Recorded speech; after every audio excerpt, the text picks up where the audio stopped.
Hello guys, तो आप सभी का स्वागत है हमारे इस यूट्यूब चैनल पर। तो इस वीडियो में जानेंगे हम कि जो क्लास 12th का जो फिज़िक्स का पोर्शन है जो डिलीट हुआ है और हमें पढ़ना कैसे है, जो बाकी पोर्शन बचा है हमें पढ़ना कैसे है उसके बारे में, क्योंकि हम स्टार्ट कर रहे हैं क्रैश कोर्स तीनों का क्लास 12th के लिए फिज़िक्स, केमिस्ट्री, मैथ। तो आइए जानते हैं कि क्या क्या हमारा क्रैश कोर्स में होगा और क्या क्या हमें नहीं पढ़ना है और क्या क्या हमें पढ़ना है। तो हम स्टार्ट करने जा रहे हैं फिजिक्स में क्रैश कोर्स। क्रैश कोर्स किसका है? ये फिजिक्स का। और है किसके लिए? ये हमारा 2021 के लिए हमारा क्रैश कोर्स है। जो 2021 एग्ज़ाम है उसके लिए हमारा क्रैश कोर्स है। इसमें हमने जाना कि जो यूनिट फर्स्ट है ये क्या है? इलेक्ट्रोस्टैटिक्स है। इसमें क्या समान और गोलाकार जो आवेश होते हैं इन्हें हमें नहीं पढ़ना है। अब आया था हमारा यूनिट सेकेंड। तो यूनिट सेकेंड जो है वो है करंट इलेक्ट्रिसिटी। तो यूनिट जो सेकंड हमारी वो क्या है? करंट इलेक्ट्रिसिटी है। अब हम इसमें क्या नहीं पढ़ना है वो देख लेते हैं। तो हमें इसमें नहीं पढ़ना है, देखो, जो कार्बन प्रतिरोध होते हैं, क्या होते हैं? जो कार्बन प्रतिरोध,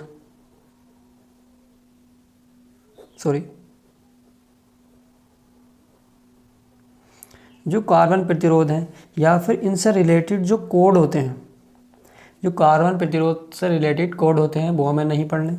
और इसमें आता है एक श्रेणी एवं जो समांतर क्रम संयोजन होता है, यह हमें क्या है? देखो, इसमें पढ़ना हमें श्रेणी एवं समांतर क्रम जो संयोजन होता है इसे हमें नहीं पढ़ना है इसमें। अब चलते हैं हम यूनिट सेकंड पर, थर्ड पर। अब यूनिट थर्ड क्या है हमारी? यूनिट थर्ड हमारी मैग्नेटिक इफेक्ट्स। तो पढ़ लेते हैं, देखते हैं इसे। Magnetic effects of current and magnetism, ये थर्ड यूनिट है हमारी। अब हमें इसमें क्या नहीं पढ़ना? तो इसमें जो हमारे बनते हैं साइक्लोट्रॉन,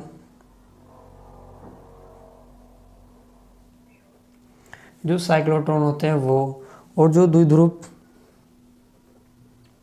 जो द्विध्रुवीय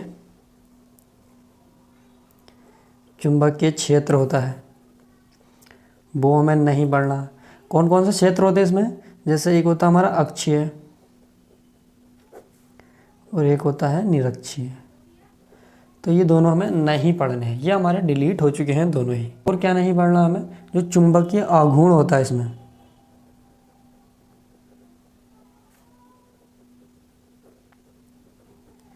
और जो चुंबकीय क्षेत्र से संबंधित जितने भी इनके एग्जाम्पल होंगे, जितने भी ऑल एग्जाम्पल, वो हमें नहीं पढ़ने हैं इसमें। अब चलते हैं हम यूनिट 4 की तरफ। जो यूनिट 4 है हमारी वो है electromagnetic induction and alternating current. ये हमारी यूनिट फर्स्ट वो 4 है। अब इसमें हमें क्या नहीं पढ़ना है? देखो, जैसे कि इसमें बताया इलेक्ट्रोमैग्नेटिक इंडक्शन, यानी इलेक्ट्रोमैग्नेटिक इंडक्शन रिलेटेड जितने भी टर्म होंगे वो हमें नहीं पढ़ने हैं। और ना ही अल्टरनेटिव करंट के बारे में पढ़ना है, एसी के बारे में। तो जो पावर ऑफ एसी है, पावर इन एसी सर्किट, जो एसी सर्किट के पावर आती हैं वो हमें उसमें नहीं पढ़ना है। और इसमें जो वेटलेस सर्किट होता है, जो वेटलेस जो सर्किट होता है हमें ये भी नहीं पढ़ना है यूनिट 4 में। अब जानेंगे हम यूनिट 5 के बारे में। यूनिट 5 क्या है? यूनिट 5 है हमारी इलेक्ट्रोमैग्नेटिक वेव्स। इलेक्ट्रोमैग्नेटिक वेव्स यानी जो तरंगे हैं, कैसी? इलेक्ट्रोमैग्नेटिक, इनके बारे में भी हमें नहीं पढ़ना है। इसमें यही है, इलेक्ट्रोमैग्नेटिक वेव्स क्या होती हैं इसके बारे में भी हमें नहीं पढ़ना है। अब आती है हमारी जो यूनिट है वो 6 यूनिट क्या है? 6 यूनिट आती है हमारी कि 6 यूनिट क्या है। तो 6 यूनिट में हम देखेंगे, इसका जो नाम है वो है ऑप्टिक्स। ऑप्टिक्स अर्थात प्रकाश को बोलते हैं ऑप्टिक्स। जो प्रकाश, इससे रिलेटेड हमें टर्म्स नहीं पढ़ने हैं। अब इससे रिलेटेड जो टर्म है वो कौन कौन से हैं, जैसे प्रकाश का प्रतिबिंब,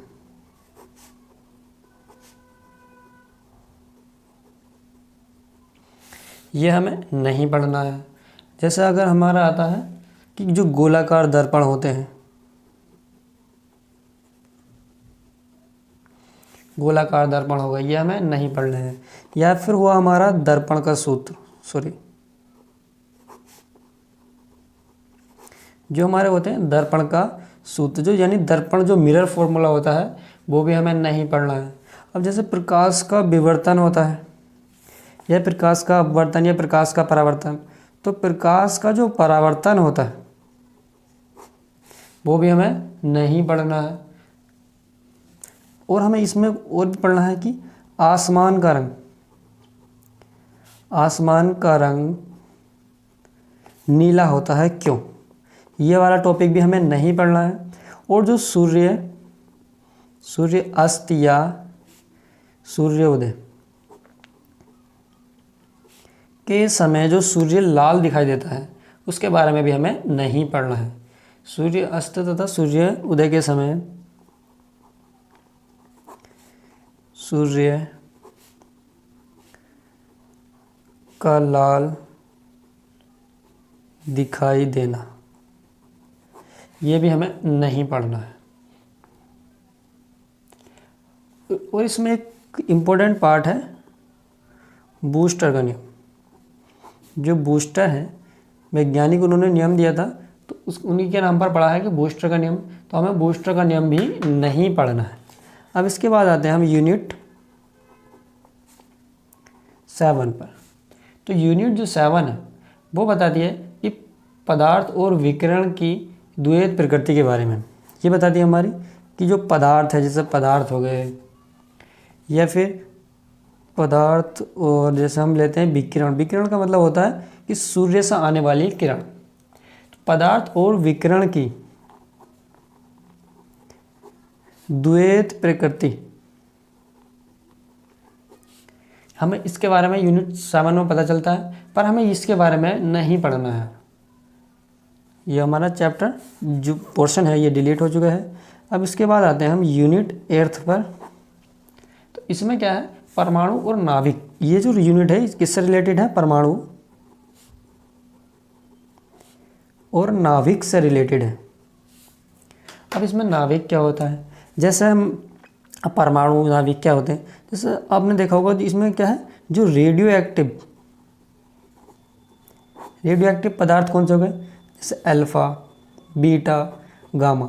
ये जो किरणें हैं या इनसे रिलेटेड जो हमारे पास सिद्धांत हैं, जो प्रिंसिपल हैं, उनके बारे में हमें नहीं पढ़ना है।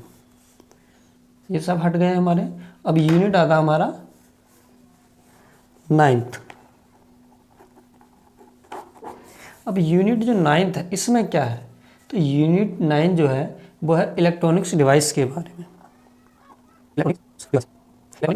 तो यूनिट जो 9th है वो दर्शाता है किसे, इलेक्ट्रॉनिक डिवाइसेस को। अब इलेक्ट्रॉनिक्स डिवाइसेस में सारे पार्ट हमारे डिलीट नहीं हुए हैं, जो जितने भी इसके पोर्शन हैं वो सब डिलीट नहीं हुए हैं। इसमें केवल एक ही पोर्शन डिलीट हुआ है जिसका नाम है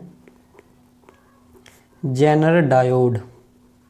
ये क्या है, या और इसमें है जो जेनर डायोड वोल्टेज के रूप में किस तरह से कार्य करता है। Jenner diode